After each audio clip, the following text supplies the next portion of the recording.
Bom dia, queridos alunos. Tudo bem com vocês? Espero que todos estejam bem, estudando e principalmente cuidando da saúde, viu? Vamos continuar nosso cronograma e na aula anterior nós falamos sobre elementos mórficos, né? São os pedacinhos que compõem a palavra. Nesta aula, nós vamos dar continuidade e falaremos sobre os processos de formação de palavras. Então, assim, cada palavra ela vai passar por um processo. E aí nós vamos ver qual foi o processo que deu origem àquela palavra. Quando eu falo em processo de formação de palavras, automaticamente eu vou lembrar que eu tenho dois desses processos que são principais: derivação e composição, certo? Eles são os principais por quê? Porque são os mais utilizados. A partir deles que eu realmente consigo formar um número maior de palavras novas. Os outros processos serão abreviação, sigla, hibridismo, onomatopeia, estrangeirismo e palavras valise, certo? Eu sei que alguns vocês lembram porque nós já vimos anteriormente e outros talvez vocês não consigam lembrar as palavras, mas quando eu voltar para o conceito, todos vão relembrar. Vamos, na verdade, tentar aqui relembrar o que significa a palavra primitiva e o que significa a palavra derivada. E aí nós vamos voltar lá para quando estudamos substantivos, né? A palavra primitiva, ela vem de primeira, ou seja, ela não foi originada de uma outra palavra, mas a partir dela eu vou formar palavras novas. Por isso que é primitiva, porque vem de primeira. E aí a partir dela eu formo palavras novas, certo? Exemplo, livro. Observem que livro é uma palavra que ela não foi originada, na verdade, originada de outra, mas a partir dela eu posso formar várias outras palavras, que serão as derivadas. Por exemplo, livraria, livrinho, livreiro, livreto, livraço, né? Várias outras palavras derivadas eu posso formar a partir da palavra livro.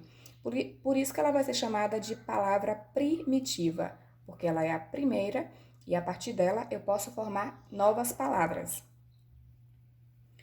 A derivação vai ser justamente isso. Derivação vem da palavra derivada. Vai ser o processo de formação em que eu vou acrescentar um prefixo ou um sufixo ao radical e vou formar palavras novas, tá? Então, eu acrescento um pedacinho. Ou vai ser um prefixo ou vai ser um sufixo e a partir daí eu formarei palavras novas. Só que nós temos alguns tipos de derivação. O primeiro tipo de derivação vai ser a derivação por prefixação ou prefixal. As duas maneiras estão corretas, tá? Você pode falar derivação por prefixação ou derivação prefixal. O que vai acontecer?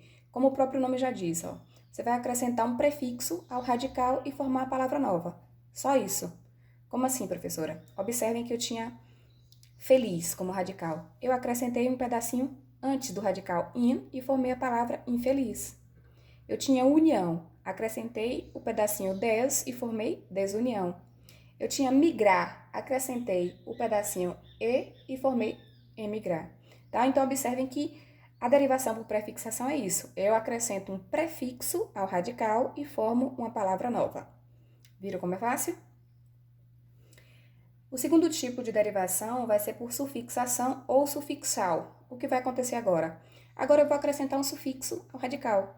Eu pego um pedacinho e coloco depois do meu radical. Observem que eu tinha feliz e acrescentei mente. Eu tinha capital e acrescentei ismo. Eu tinha atual e acrescentei mente também. E formei palavras novas. Felizmente, capitalismo, atualmente. Então, eu peguei o radical que já existia e acrescentei um sufixo. Então, vai ser derivação por sufixação ou sufixal. O terceiro tipo de derivação que a gente vai ver aí vai ser a derivação por prefixação e sufixação ao mesmo tempo, tá? Por quê? Porque agora eu vou juntar os dois afixos. Eu vou acrescentar um prefixo e vou acrescentar um sufixo ao radical ao mesmo tempo. In, mais feliz, que é o radical, mais o sufixo mente. E formei que palavra? Infelizmente. Então, observem que eu vou colocar os dois sufixos, na verdade, dois afixos ao mesmo tempo, um prefixo e um sufixo, e formarei uma palavra nova, tá? Na verdade, acrescentei aí ao radical e formei essa palavra nova que é infelizmente.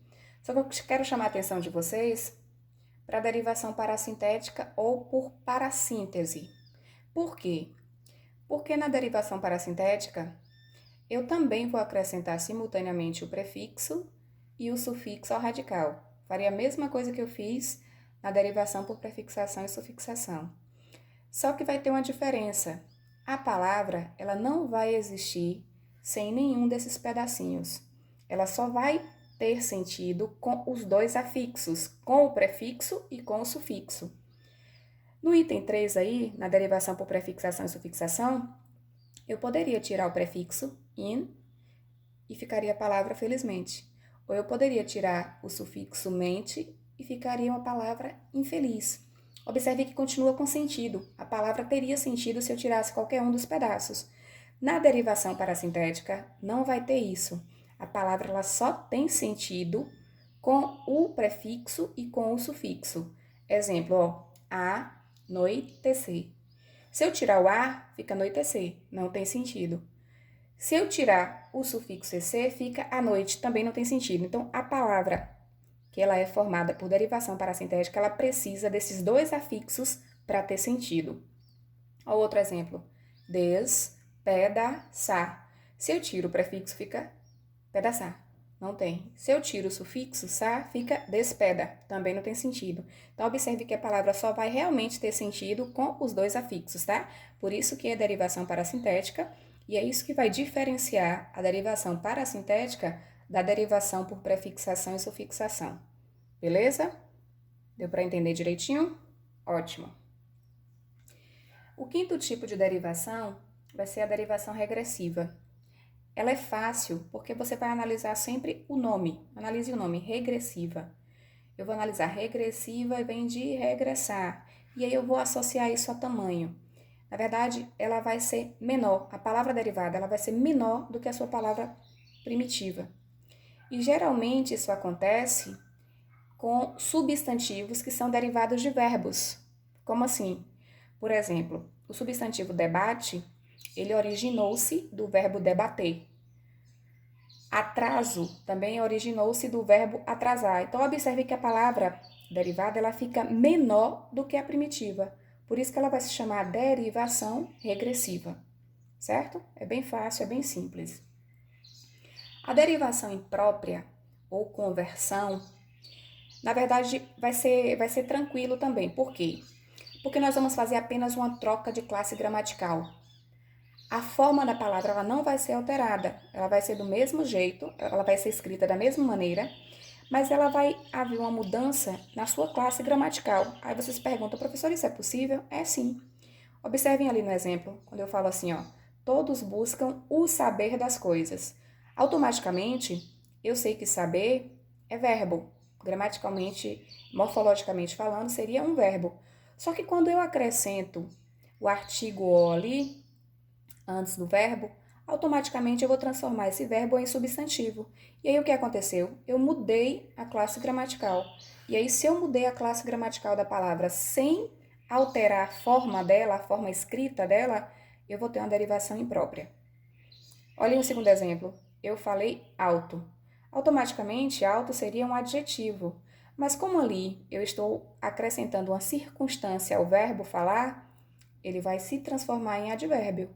Tá? Então, eu mudei a classe gramatical da palavra. Ela passou a ser de adjetivo para advérbio. E aí houve justamente essa derivação que nós vamos chamar de derivação imprópria. O segundo caso, que também é importantíssimo, que também é geralmente um dos principais, é o de composição. E composição é muito fácil, gente. Por quê? Porque você vai lembrar o seguinte: composição, eu vou unir. Eu vou juntar duas ou mais palavras e formar uma palavra nova. Dois ou mais radicais e formar uma palavra nova, certo? E a composição, ela vai poder ser classificada em composição por justaposição ou composição por aglutinação. Então, são esses dois tipos aí de composição. Composição por justaposição ou composição por aglutinação. Na composição por justaposição, Você vai lembrar o seguinte: eu vou juntar esses radicais ou essas palavras e não vai haver alteração fonética resultante dessa união. Como assim, professora? Eu vou juntar duas palavras ou dois radicais e eu vou pronunciar as duas. Não vai ter nenhuma perda fonética, não vai ter uma alteração quanto ao som. Por exemplo, ponta mais pé. Eu formei pontapé. Observem que eu pronuncio as duas palavras na íntegra. Não teve nenhuma alteração quanto ao som. Então, vai ser isso que vai ser a composição por justaposição. Você junta esses radicais ou essas palavras e não tem alteração fonética, não tem alteração quanto ao som.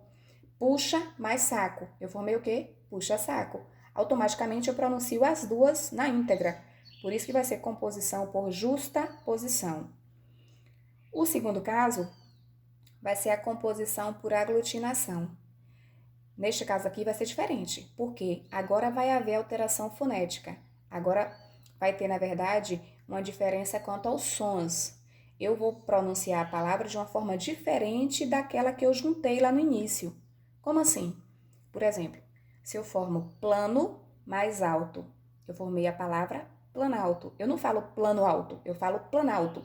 Então, observem que tem uma alteração fonética. O som, ele muda, né? Quando você vai pronunciar a palavra que foi a derivada, ela realmente muda. A palavra nova, ela vai mudar. Em boa hora. Eu não falo em boa hora, eu falo embora. Então, observe que a palavra que foi na verdade originada, ela é diferente, ela tem uma sonoridade diferente. Então, quando houver essa alteração fonética, é composição por aglutinação. Quando não houver, composição por justaposição, certo? Olha o outro exemplo que eu coloquei aqui. Vinho mais acre. Eu formei o quê? Vinagre. A gente não fala vinho acre, a gente fala vinagre. Então, assim, se houver essa alteração fonética, composição por aglutinação. Se não houver, aí vai ser composição por justaposição, beleza? Eu vou fazer o seguinte, nós vamos dividir o vídeo, eu vou colocar parte 1 e parte 2 para que ele não fique tão grande. Então, assim, nós vamos ver agora esses dois processos que são os principais e eu vou postar logo em seguida os outros processos de formação de palavras, certo? Um beijo, amores!